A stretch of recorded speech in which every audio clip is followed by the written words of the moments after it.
तो दोस्तों कैसे हैं आप सभी लोग। स्वागत करते हैं एपिसोड नंबर 35 के साथ।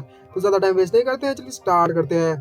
35 के एपिसोड की स्टार्टिंग में वैन को दिखाया जाता है जो कि अपने आइस मैजिक का इस्तेमाल कर रहा है उसको पकड़ने के लिए, जो यहाँ से भाग गई है। आपने पता ही होगा वो एक लड़की थी।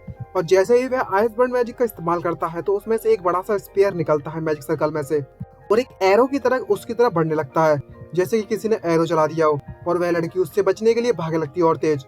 लेकिन जैसे ही वीडियो पीछे मुड़कर देखती है तो उसके तो मुंह फटा का फटा रह जाता है और भाई उसके पसीने पसीने हो जाते हैं। और वो अपने आप को डॉज करती है ताकि वह एरो उसमें डायरेक्टली ना लगे, लेकिन वह एरो डॉज करते ही वह एरो जमीन पर पड़ता है, जिसके कारण वहां पर एक जोरदार धमाका होता है। और वह उस एरो की डायरेक्ट हिट से तो बच जाती है और अपने आप को शुक्रिया बोलती है, हे थैंक गॉड मैं बच गई, नहीं तो अभी स्वाहा हो जाता मेरा। और बहुत ज्यादा डर जाती है देखकर तो, और कहती है मैं जिंदा हूँ। तभी अचानक से उसे कुछ महसूस होने लगता है, क्योंकि जो एरो उसने वैन ने छोड़ा हुआ था, आइस एरो, वो बर्फ जमाने लगता है पूरे आसपास के एरिया में, जिसके कारण वहां पर एक और ब्लास्ट होता है आइस बर्स्ट का। और वहां का पूरा पूरा एरिया होता है वो पूरा बर्फ से जम जाता है, और उस लड़की के पैर भी। ये देखकर और भी ज्यादा घबराने लगती है और वो अपने आप को छुड़ाने की कोशिश करती है उस बर्फ से, लेकिन वो छुड़ा नहीं पाती। और वैन उसकी तरफ बढ़ने लगता है और मन में सोचते कहने लगता है, इसे ज्यादा समय तक पकड़ने के लिए यह काफी नहीं है, मुझे जल्दी ही इंटरोगेशन करनी होगी। लेकिन वह लड़की अपने आप को छुड़ाने की कोशिश कर रही होती पूरी दम से। और वैन यह देखकर कहने लगता है, ये लड़की वाकई में बहुत ज्यादा स्किल्ड है, चाहे कुछ भी हो जाए मैं इसे बिल्कुल भी आराम नहीं करने दूंगा ताकि ये यहाँ से भाग जाए। और वापस से ग्रेविटी बाइंड मैजिक का इस्तेमाल करने लगता है। और वह लड़की अपनी गन की तरफ अपने हाथ को बढ़ा रही थी चुपके से अपनी जान की भीख मांगते हुए, लेकिन कहाँ ठहरा भाई अपना वैन, तो ठहरा एक नंबर का हरामी बंदा।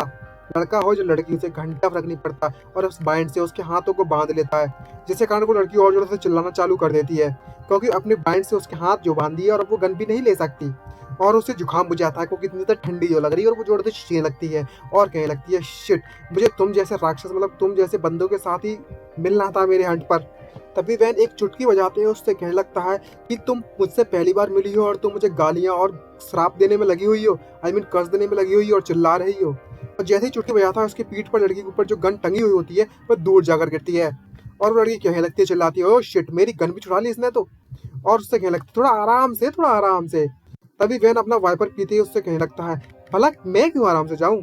तभी वह लड़की वैन से पूछ लगती है, आखिरकार मैंने गलत क्या किया है, गलती क्या कर दी यहाँ पर। तभी वैन कहने लगता है, क्या गलती, जब मैंने तुम्हें पकड़ लिया कि तुम यहाँ पर छुप रही हो और तुम वहां से देखकर भाग गई मुझे। तभी वह लड़की कहने लगती है, मैं बस तुम्हें परेशान नहीं करना चाहती थी, और तो और तुम्हारे हंटिंग के रास्ते में भी नहीं आना चाहती थी। तभी वैन कहने लगता है, देखो तो जरा कितने बहाने मार रही है।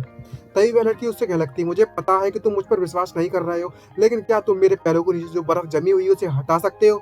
लेकिन वैन ध्यान नहीं देता है और आगे की तरफ चलने लगता है। तभी वह लड़की कहने लगती है, इस जमी हुई बर्फ के कारण मेरे को ऐसा लगता है कि जो मेरे पैर है वो जल्दी ही जमकर टूट जाएंगे। तभी वैन यह देखकर कहने लगता है, मुझे ही लगता है कि ये रेजिस्ट करने वाली और ज्यादा, लेकिन किसे पता कि आखिरकार ये क्या सोच रही हो। और अपनी गांड सीधे उसके माथे पर तान देता है। ये देखकर वो लड़की बहुत ज्यादा डर जाती है और चिल्ला चिल्ला कर कहने लगती है, डायल इन, मतलब डेडपूल का नाम लेने लगती है। और जैसे ही वैन यह सुनता है डायलिन, तो वो शौक होता है और वह लड़की बताती है कि मैं डायलिन के साथ काम करती हूँ, आई मीन डेडपूल के साथ काम करती हूँ, और उसने मुझे बताया था और मैं एक मर्सनरी हूँ। और टोटली कंफ्यूज होता है वैन ये सुनकर, और उससे पूछ लगता है, तुम्हें कैसे पता कि मैं डायलिन को जानता हूँ, क्या डायलिन ने तुम्हें मेरे बारे में बताया हुआ है। तभी वह अपना मुंह बंद कर लेती है। तभी वह वैन उससे पूछ लगता है, अगर तुम डायलिन के साथ काम करती हो तो तुम जरूरी यंत्र से होगी। और लड़की कह देती है, तुमने बिल्कुल सही सोचा। तभी वैन उससे पूछ लगता है, आखिरकार तुम मेरा पीछा क्यों कर रही हो, और तो और मुझे यह भी जानना है कि तुम मेरी मानव डिटेक्शन स्किल से कैसे बच गई। तभी वह लड़की उससे बोलने लगती है, मैं वैसे भी तुम्हारे साथ कुछ भी नहीं करना चाहती थी, मैं बस तुम्हारे नज़दीक थी और तुम्हारी फाइट में इन्वॉल्व नहीं होना चाहती थी, इसलिए मैं छुप गई। अगर मुझे तुम्हें मारना होता तो मैं तुम पर पहले अटैक करती, मेरे पास पहले से काफ़ी ज़्यादा टाइम था अटैक करने के लिए वैसे भी। ये सोचकर जो वैन होता है वो पूरी तरह शांत हो रहता है। और बात रही तुमसे छुपने की, तो सच सच बताऊँ तो मैंने पैसों का इस्तेमाल किया इसके लिए। इसे कहते हैं power of the money, money की पावर। और तभी ये सुनकर जो वैन होता है कंफ्यूज होकर कहते हैं, पैसों की पावर, कैसे पैसों की पावर। और वो लड़की उससे कहने लगती है, तुम मेरी कमर पर जो वेस्ट पे मतलब जो चार्म देख रहे हो इसकी मदद से, यह जो चार्म है वो एडवांस ड्यूड के द्वारा बनाया गया है, बहुत ज्यादा महंगा है ये चीज, लेकिन ये काम की है।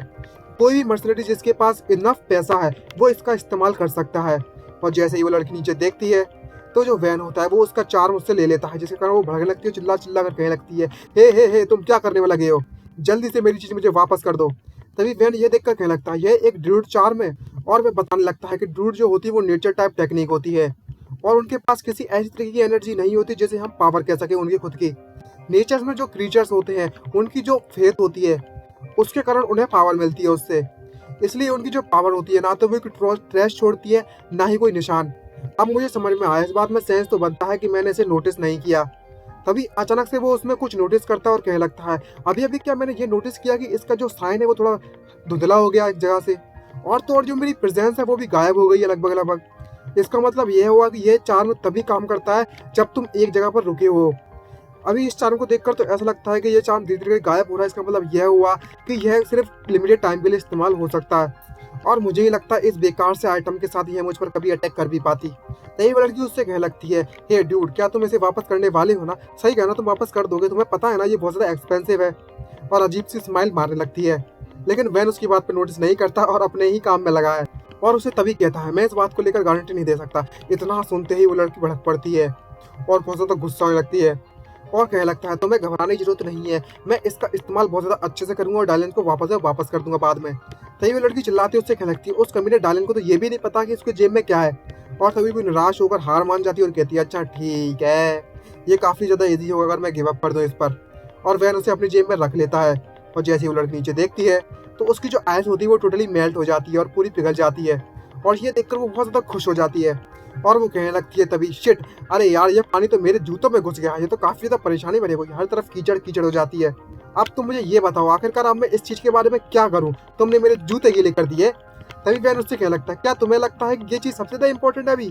तभी वह लड़की उससे चिल्लाती है और कहने लगती है, हे आखिरकार तुम अब मेरे साथ क्या करने वाले हो? मैंने तुमसे कहा ना कि मुझे तुमसे फाइट नहीं करनी। तभी वह जेनी को कॉल करता है और जेनी से पूछ लगता है और उससे पूछता है, क्या अंतरिक्ष के अंदर ब्लू आंखों वाली और ब्लू बालों वाली कोई लड़की काम करती है? तभी जेनी उससे कहने लगती है, क्या ब्लू हेयर्स? तभी जेनी ये सुनने के बाद कहने लगती है, ये बेवकूफ़। तभी उसका सिग्नल कट जाता है और वैन यह देखकर कहने लगता है, इस आउटस्कर्ट में यहाँ का जो सिग्नल है वो इतना ज़्यादा अच्छा नहीं है, लेकिन एक बात तो मैंने चेक कर ली जो मुझे चेक करनी चाहिए थी। तभी अचानक से उस लड़की के जो हाथ होते हैं वो ढीले ढीले करके, मतलब एक एक करके ढीले होने लगते हैं। ये देखकर वो एकदम से सरप्राइज हो जाती है और पीछे मुड़कर देखती है तो उसके हाथ ग्रेविटी बैंड से हट जाते हैं। तभी वह लड़की आराम से उठती है। तभी वैन उससे पूछता है, आखिरकार तुम्हारा नाम क्या है? तभी वह अपना नाम बताती है और उसका नाम केमेलिया होता है। तभी केमल जैसा लग रहा है।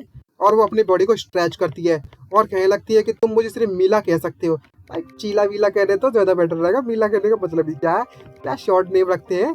तभी वैन कहने लगता है, क्या आजकल के लोग सच में अपने नाम को इस तरीके से शॉर्ट करते हैं? तभी लड़की उससे कहने लगती है, मेरा नाम कुछ भी करो, तुम्हें क्या फर्क पड़ता है? तभी लड़की वैन से कहने लगती है, तुम्हारा नाम वैन है ना, मैंने तुम्हारे बारे में बहुत सुना है, तुम यहाँ पर कंटिनेंटल बीस्ट को मारने के लिए आए हो, सही कहा ना? तभी वैन उससे कहने लगता है, तुम भी तो इसीलिए आए हो यहाँ पर, सही कहा? तभी वह उससे कहने लगती है, तुमने बिल्कुल सही समझा है, मैं भी यहाँ पर कंटिनेंटल बीस्ट को मारने के आई हूँ क्योंकि यहाँ पर मुझे कुछ पैसों की जरूरत थी, कोई कैश की। और वह अपनी गन को उठाकर वापस से पीठ पर टांग लेती है।